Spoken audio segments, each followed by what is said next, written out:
नवरात्रि के समापन के बाद में कन्याओं को भोजन कराना विशेष लाभप्रद माना गया है।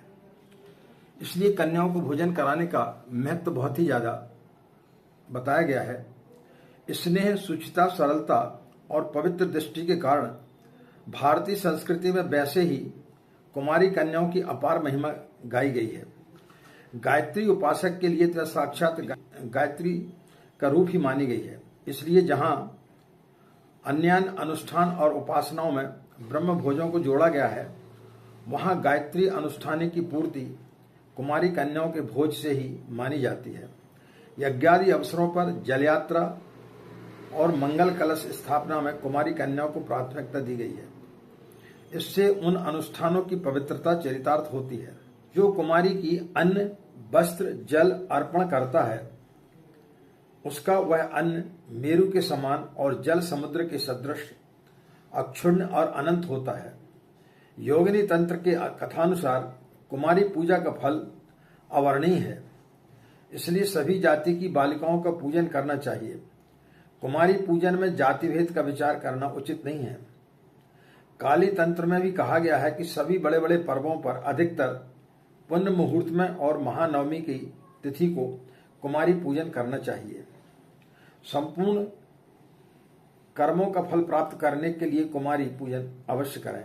पूजित हुई कुमारियां विघ्न, भय और अत्यंत उत्कृष्ट शत्रु को भी नष्ट कर डालती हैं। कुमारी साक्षात योगिनी और श्रेष्ठ देवता हैं। विधियुक्त कुमारी को अवश्य भोजन कराना चाहिए। कुमारी को पाद्य, अर्घ्य, कुमकुम और शुभ चंदन आदि अर्पण करके भक्ति भाव से उसकी पूजा करें।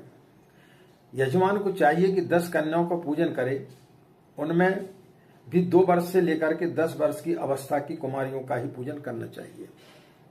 यानी 2 वर्ष से लेकर के 10 वर्ष तक की कन्याओं को ही आपको उनका पूजन करना चाहिए, उनको भोजन कराना चाहिए। उसका कारण है 2 वर्ष की आयु वाली कुमारी, 3 वर्ष की त्रिमूर्ति, 4 वर्ष की कल्याणी, 5 वर्ष की रोहिणी, 6 वर्ष की कालिका, 7 वर्ष की चंडिका, 8 वर्ष की सांभवी, 9 वर्ष की दुर्गा और 10 वर्ष की सुभद्रा कही गई है। इनका मंत्रों द्वारा पूजन करना चाहिए। 1 वर्ष वाली कन्या को पूजा से प्रसन्नता नहीं होगी, अतः उसका ग्रहण नहीं है। और 11 वर्ष से ऊपर वाली कन्याओं को पूजा में ग्रहण वर्जित है। 1 वर्ष की आयु वाली बालिका कुमारी कहलाती है। 2 वर्ष वाली सरस्वती, 3 वर्ष वाली त्रिधा मूर्ति, 4 वर्ष वाली कालिका, 5 वर्ष की होने पर सुभगा, 6 वर्ष की उमा, 7 वर्ष की मालिनी, 8 वर्ष की कुब्जा, 9 वर्ष की काल संदर्भा, 10वें वर्ष की अपरिजिता, 11वें वर्ष में रुद्राणी, 12वें वर्ष में भैरवी, 13वें वर्ष में महालक्ष्मी, 14वें वर्ष पूर्ण होने पर पीठ नायिका, 15वें वर्ष में क्षेत्राज्ञा और 16वें वर्ष में अंबिका मानी जाती है। इस प्रकार जब तक ऋतु का उद्गम न हो तभी तक क्रमशः संग्रह करके प्रतिपदा आदि से लेकर पूर्णिमा तक वृद्धि भेद से कुमारी पूजन करना चाहिए।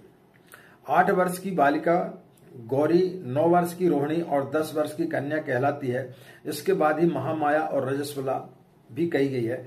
12वें वर्ष से लेकर 20वें वर्ष तक सुकुमारी कही गई है। कुमारी कन्याओं तक ही दिव्य भाव सीमित नहीं माना गया है, वरन उसका क्षेत्र अत्यंत विशाल है। प्रत्येक नारी में देवत्व की मान्यता रखना और उनके प्रति पवित्रतम श्रद्धा रखना एवं वैसा ही व्यवहार करना उचित है जैसा कि देवी देवताओं के साथ किया जाता है। नारी मात्र को भगवती गायत्री की प्रतिमाएं मानकर जब साधक के हृदय को पवित्रता का अभ्यास हो जाए तो समझना चाहिए उसके लिए परम सिद्धि की अवस्था अब समीप है। प्रारंभ तो कुमारी पूजन से ही किया जाता है। नारी में सहज पवित्रता है, फिर कन्या तो साक्षात देव प्रतिमा की माना गया है।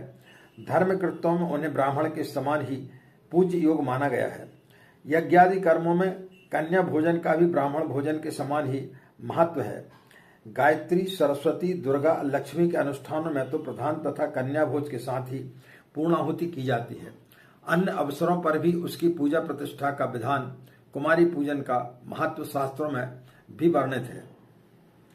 भगवती इतनी और किसी पूजा उपासना से प्रसन्न नहीं होती जितनी की कुमारी पूजन से होती है। नवरात्रि में तो विशेषता कुमारी पूजन करना चाहिए। गंध, पुष्प, चंदन, आसन आदि उपकरणों से उनकी विधिवत पूजा करना चाहिए। और कन्या भोजन कराना चाहिए। कुमारी कन्याएं केवल उच्च वर्णों की ही पूज्य मानी गई हों, ऐसी बात नहीं है। उनमें देवी की सत्ता साकार होने के कारण किसी भी वर्ण की कन्या उतनी ही पूज्य है। सभी जाति की कुमारियों का पूजन करना चाहिए, क्योंकि कुमारी की पूजा में जाति भेद निषेध है। भक्ति भाव से और देवी में वृद्धि करके कुमारियों का पूजन करें, वे सर्व विद्या रूपिणी है, इसमें संशय नहीं है।